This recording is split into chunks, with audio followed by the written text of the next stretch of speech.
പെട്ടെന്ന് അങ്ങോട്ട് ആളിക്കത്തിക്കുക എന്ന ഉദ്ദേശമല്ല ഇതിനുള്ളത്. കരുണയുടെ മാതാവ്, പാവങ്ങളുടെ പ്രത്യാശ, ക്രിസ്ത്യാനികളുടെ സഹായം, ഇങ്ങനെയൊക്കെ വിളിക്കാറുണ്ട്.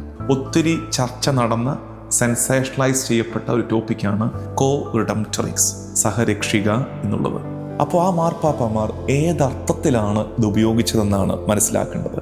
ഒരമ്മ എന്ന നിലയിൽ അവൾ രക്ഷ സാധ്യമാക്കിയില്ലേ, ഈശോയെ നമുക്ക് സമ്മാനിച്ച്. പരിശുദ്ധി അമ്മ അവളുടെ സഹനത്തെ കർത്താവിൻ്റെ കുരിശോട് ചേർത്ത് വെച്ചോളാം. ആ അർത്ഥത്തിലാണ് സഹരക്ഷിക എന്ന പ്രയോഗം ജോൺ പോൾ II നടത്തിയത്. തൻ്റെ തിരുക്കുമാരന്, തൻ്റെ പുത്രന് ചേർന്നതൊന്നും സ്വന്തമാക്കാൻ, ചേർത്ത് വയ്ക്കാൻ അവൾ ആഗ്രഹിച്ചിട്ടില്ല. ഇത് പറയുമ്പോഴും ഓർക്കണം, എന്നെങ്കിലും ഒരിക്കൽ സഭ ഔദ്യോഗികമായി പ്രഖ്യാപിച്ച ഒന്നിനെ തിരുത്തുകയല്ല. റോം തിരുത്തി, റോം മാറ്റി പറഞ്ഞു എന്നൊക്കെയുള്ള വാർത്തകൾ വരുമ്പോൾ നിങ്ങൾ ഓർക്കണം, അങ്ങനെ ഒന്നും സംഭവിച്ചിട്ടില്ല. എവിടെയെങ്കിലും നമുക്ക് അനുയോജ്യമല്ലാത്ത, അപ്രോപ്രിയേറ്റ് അല്ലാത്ത ഒരു പ്രയോഗം വരുമ്പോൾ അതിനെ കറക്റ്റ് ചെയ്യാൻ ആർജവത്വം കാണിക്കുന്നു എന്നതാണ് കത്തോലിക്ക തിരുസഭയുടെ നന്മ എന്ന് മനസ്സിലാക്കി നമ്മുടെ സഭാ മാതാവ് ഇത്രയും പഠിച്ച് അത് നമുക്ക് പറഞ്ഞു തരുമ്പോൾ വി അക്സെപ്റ്റ് ഇറ്റ്.